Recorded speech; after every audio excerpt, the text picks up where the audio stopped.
ಬೆಂಗಳೂರಿನಲ್ಲಿ ಇಂದು 23ನೇ ಚಿತ್ರಸಂತೆಯನ್ನು ಕರ್ನಾಟಕ ಚಿತ್ರಕಲಾ ಪರಿಷತ್ ಈ ಚಿತ್ರಸಂತೆಯನ್ನು ಆಯೋಜಿಸಿದೆ. ಪ್ರತಿ ವರ್ಷ ಕರ್ನಾಟಕ ಚಿತ್ರಕಲಾ ಪರಿಷತ್ ಚಿತ್ರಸಂತೆಯನ್ನು ಆಯೋಜಿಸ್ತಾ ಇದೆ. ವರ್ಷದ ಮೊದಲ ಭಾನುವಾರ ಚಿತ್ರಸಂತೆಯ ಆಯೋಜನೆ ಮಾಡಲಾಗ್ತಾ ಇದೆ. ಚಿತ್ರಸಂತೆಯನ್ನು ಸಿಎಂ ಸಿದ್ದರಾಮಯ್ಯನವರು ಉದ್ಘಾಟನೆಯನ್ನು ಮಾಡಲಿದ್ದಾರೆ. ಇನ್ನು ಈ ಚಿತ್ರಸಂತೆ ಕಳೆದ 23 ವರ್ಷಗಳಿಂದ ನಡೆದುಕೊಂಡು ಬರ್ತಾ ಇದೆ. ಇವತ್ತು ಬೆಳಗ್ಗೆ 8ರಿಂದ ರಾತ್ರಿ 8ರವರೆಗೆ ಚಿತ್ರಸಂತೆಯನ್ನು ಬೆಂಗಳೂರಿನ ಶಿವಾನಂದ ವೃತ್ತದಿಂದ ವಿಂಡ್ಸರ್ ಮ್ಯಾನರ್ ಹೋಟೆಲ್ವರೆಗಿನ ರಸ್ತೆಗಳಲ್ಲಿ ಆಯೋಜನೆ ಮಾಡಲಾಗಿದೆ. ಇನ್ನು ಈ ಚಿತ್ರಸಂತೆಗೆ ಬರುವವರಿಗೆ ಮೆಟ್ರೋ ಫೀಡರ್ ಬಸ್ ವ್ಯವಸ್ಥೆಯನ್ನು ಮಾಡಲಾಗಿದೆ. ಈ ಬಾರಿ 1530 ಪ್ರದರ್ಶಕರಿಗೆ ಚಿತ್ರಸಂತೆಯಲ್ಲಿ ಭಾಗವಹಿಸುವುದಕ್ಕೆ ಅವಕಾಶವನ್ನು ಮಾಡಲಾಗಿದೆ.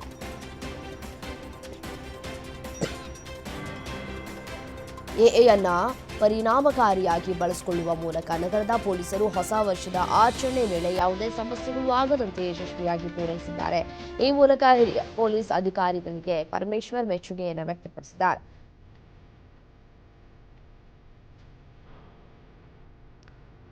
ಹಾವೇರಿಯಲ್ಲಿ ಮತ್ತೆ ಚಿರತೆ ಪ್ರತ್ಯಕ್ಷವಾಗಿ ಜನರಲ್ಲಿ ಆತಂಕವನ್ನು ಮೂಡಿಸಿದೆ. ಹಾವೇರಿಯ ಇಕಲಾಸಾಪುರ ಚಳಗೇರಿ ಮಾರ್ಗ ಮಧ್ಯೆ ಹಾಡಹಗಲೇ ಚಿರತೆ ಪ್ರತ್ಯಕ್ಷ ಆಗಿರುವುದರಿಂದ ಪ್ರಯಾಣಿಕರು ಆತಂಕಗೊಂಡಿದ್ದಾರೆ. ಇನ್ನು ಚಿರತೆ ಓಡ್ತಾ ಇರುವಂತಹ ದೃಶ್ಯ ಮೊಬೈಲ್ನಲ್ಲಿ ಸೆರೆ ಹಿಡಿಯಲಾಗಿದ್ದು, ತಕ್ಷಣ ಇದನ್ನ ಹಿಡಿಯುವಂತೆ ಅರಣ್ಯ ಇಲಾಖೆಯ ಅಧಿಕಾರಿಗಳಿಗೆ ಸಾರ್ವಜನಿಕರು ಒತ್ತಾಯವನ್ನು ಮಾಡ್ತಾ ಇದ್ದಾರೆ. ಕಳೆದ 5-6 ತಿಂಗಳಿನಿಂದ ಈ ಒಂದು ಪ್ರದೇಶದಲ್ಲಿ ಬೀಡು ಬಿಟ್ಟಿರುವಂತಹ ಚಿರತೆಗಳು ಜನರಲ್ಲಿ ಆತಂಕವನ್ನು ಮೂಡಿಸಿದೆ.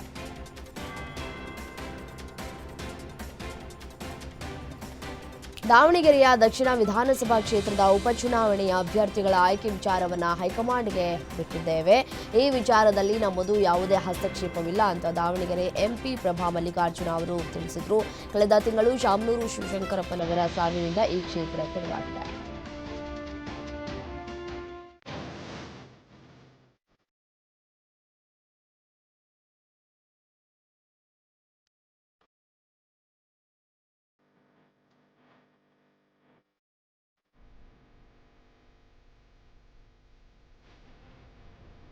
ಈ ಬಾರಿ ಫೆಬ್ರವರಿ 1ರ ಭಾನುವಾರವೇ ಕೇಂದ್ರ ಬಜೆಟ್ ಮಂಡನೆಗೆ ಸಕಲ ಸಿದ್ಧತೆಯನ್ನ ನಡೆಸಿಕೊಳ್ಳಲಾಗಿದೆ. ಕೇಂದ್ರ ಹಣಕಾಸು ಸಚಿವೆಯಾಗಿರುವ ನಿರ್ಮಲಾ ಸೀತಾರಾಮನ್ 9ನೇ ಬಜೆಟ್ ಮಂಡಿಸಲಿದ್ದಾರೆ.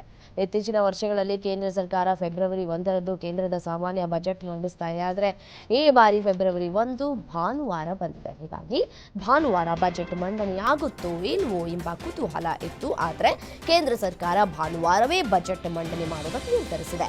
ಫೆಬ್ರವರಿ 1ರಂದು ನಿಗದಿತ ದಿನಾಂಕದಂತೆ ಬಜೆಟ್ ಮಂಡನೆಯಾಗಲಿದೆ ಅಂತ ಕೇಂದ್ರ ಸಚಿವೆ ನಿರ್ಮಲಾ ಸೀತಾರಾಮನ್ ತಿಳಿಸಿದ್ದಾರೆ.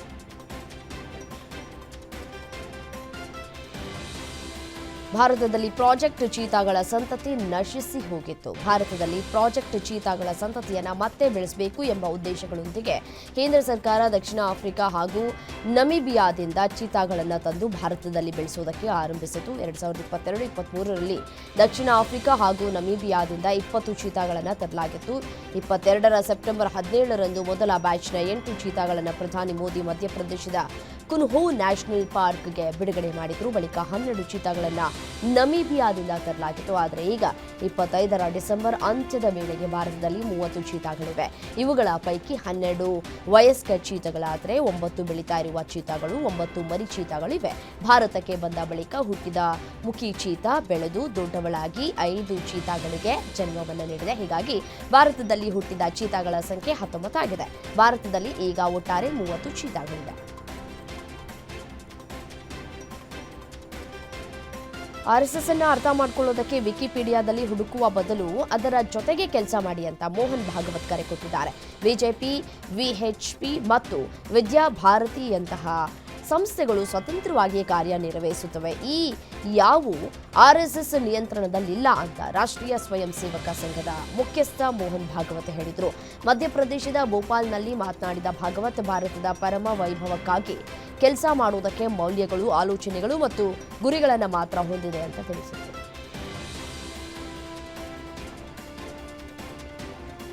ಎಐ ಬಳಸಿ ರಾಷ್ಟ್ರಪತಿ ದ್ರೌಪದಿ ಮುರ್ಮು ಮತ್ತು ಪ್ರಧಾನಿ ಮೋದಿ ಕುರಿತು ಚಿತ್ರಿಸಲಾದ ಆಕ್ಷೇಪಾರ್ಹ ವಿಡಿಯೋವನ್ನು ಸಾಮಾಜಿಕ ಜಾಲತಾಣಗಳಲ್ಲಿ ಹರಿಬಿಡಲಾಗಿದೆ. ವಿಡಿಯೋವನ್ನು ವೈರಲ್ ಮಾಡಿದ ಪ್ರಶಾಂತ್ ಕಿಶೋರ್ ಪಕ್ಷದ ಕಾರ್ಯಕರ್ತನನ್ನು ಬಿಹಾರ ಪೊಲೀಸರು ಬಂಧಿಸಿ ವಿಚಾರಣೆ ನಡೆಸ್ತಾ ಇದ್ದಾರೆ.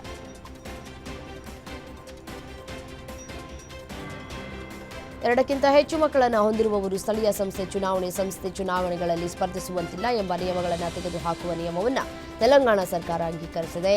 ಈ ಮೂಲಕ ಸ್ಥಳೀಯ ಚುನಾವಣೆಗೆ ಸ್ಪರ್ಧೆಗೆ 2 ಮಕ್ಕಳ ನಿಯಮವನ್ನ ರದ್ದು ಮಾಡಿದೆ.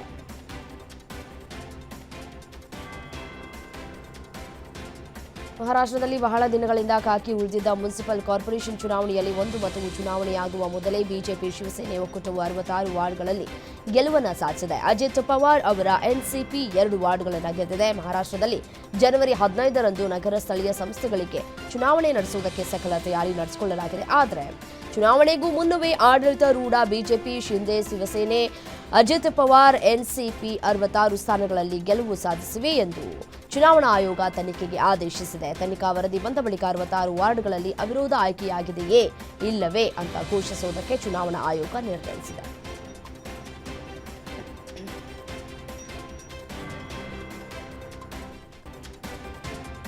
ಫೆಬ್ರವರಿ 1ರಿಂದ ಪಾನ್ ಮಸಾಲ ಉತ್ಪಾದಕರ ನೋಂದಣಿಯನ್ನು ಕಡ್ಡಾಯ ಮಾಡಲಾಗುವುದು ಅಂತ ಕೇಂದ್ರ ಆರೋಗ್ಯ ಇಲಾಖೆ ತಿಳಿಸಿದೆ. ರಾಷ್ಟ್ರೀಯ ಭದ್ರತಾ ಸೆಸ್ ಕಾನೂನಿನ ಅಡಿಯಲ್ಲಿ ಎಲ್ಲಾ ಪಾನ್ ಮಸಾಲ ಉತ್ಪಾದಕ ನೋಂದಣಿಯನ್ನು ಕಡ್ಡಾಯಗೊಳಿಸಲಾಗಿದೆ. 1ಕ್ಕಿಂತ ಹೆಚ್ಚಾಗಿ ಕಾರ್ಖಾನೆ ಹೊಂದಿರುವವರು ಪ್ರತ್ಯೇಕವಾಗಿ ನೋಂದಣಿಯನ್ನು ಮಾಡಿಕೊಳ್ಳಬೇಕು ಅಂತ ತಿಳಿಸಿದೆ. ನೋಂದಣಿಯಾದ 7 ದಿನಗಳ ಒಳಗಾಗಿ ಯಂತ್ರೋಪಕರಣಗಳ ಬಗ್ಗೆ ಮಾಹಿತಿಯನ್ನು ನೀಡಬೇಕು ಅಂತ ಕೇಂದ್ರ ತಿಳಿಸಿದೆ.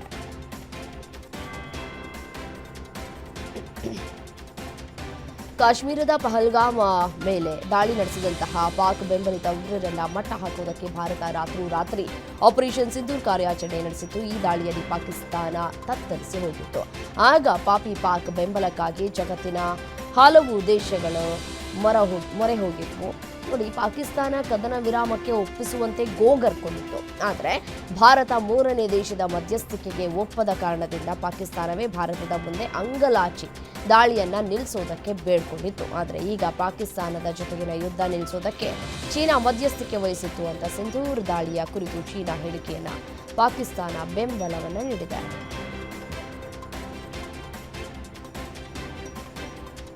ಹೊಸ ವರ್ಷದ ಆರಂಭದಲ್ಲಿ ಭಾರತ ಸಂಚಾರ್ ನಿಗಮ್ ಲಿಮಿಟೆಡ್ ತನ್ನ ಗ್ರಾಹಕರಿಗೆ ಗುಡ್ ನ್ಯೂಸ್ ನೀಡಿದೆ. ಬಿಎಸ್ಎನ್ಎಲ್ ಕಂಪನಿಯು ದೇಶದಾದ್ಯಂತ ಟೆಲಿಕಾಂ ವಲಯಗಳಲ್ಲಿ ವೈಫೈ ಕಾಲಿಂಗ್ ಅಥವಾ ವಾಯ್ಸ್ ಓವರ್ ವೈಫೈ ಸೇವೆ ಪ್ರಾರಂಭಿಸಿದೆ. ಈ ಮೂಲಕ ಬಿಎಸ್ಎನ್ಎಲ್ ಬಳಕೆದಾರರು ತಮ್ಮ ಮೊಬೈಲ್ ನೆಟ್ವರ್ಕ್ ಕಡಿಮೆ ಮಟ್ಟದ್ದಾಗಿದ್ದಾಗಲೂ ಈ ಒಂದು ವೈಫೈ ನೆಟ್ವರ್ಕ್ ಮೂಲಕ ಕರೆಗಳನ್ನು ಮಾಡಿ ಮಾತನಾಡಬಹುದಾಗಿದೆ.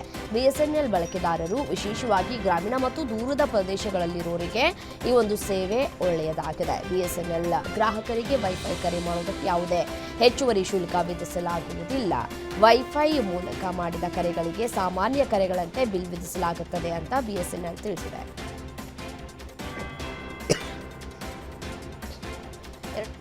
2020ರ ದೆಹಲಿ ಗಲಭೆ ಪಿತೂರಿ ಪ್ರಕರಣದಲ್ಲಿ ಕಳೆದ 5 ವರ್ಷಗಳಿಂದ ಜೈಲಿನಲ್ಲಿರುವಂತಹ ಉಮರ್ ಖಾಲಿದ್, ಶಾರ್ಜಿಲ್ ಇಮಾಮ್ ಹಾಗೂ ಇನ್ನಿತರ ಆರೋಪಿಗಳ ಬೇಲ್ ತೀರ್ಪನ್ನು ಸುಪ್ರೀಂ ಕೋರ್ಟ್ ನಾಳೆ ನೀಡಲಿಕ್ಕಿದೆ. ಗಲಭೆಯಲ್ಲಿ 53 ಮಂದಿ ಸಾವಿಗೆ ಕಾರಣರಾಗಿದ್ದ ಗಲಭೆ ಪ್ರಕರಣದಲ್ಲಿ ಇವರನ್ನ ಬಂಧನ ಮಾಡಲಾಗಿತ್ತು. ಇತ್ತೀಚೆಗೆ ಇವರ ಬಿಡುಗಡೆ ಮಾಡುವಂತೆ ಅಮೆರಿಕದ 8 ಸಂಸದರು ಪತ್ರವನ್ನು ಬರೆದಿದ್ದರು.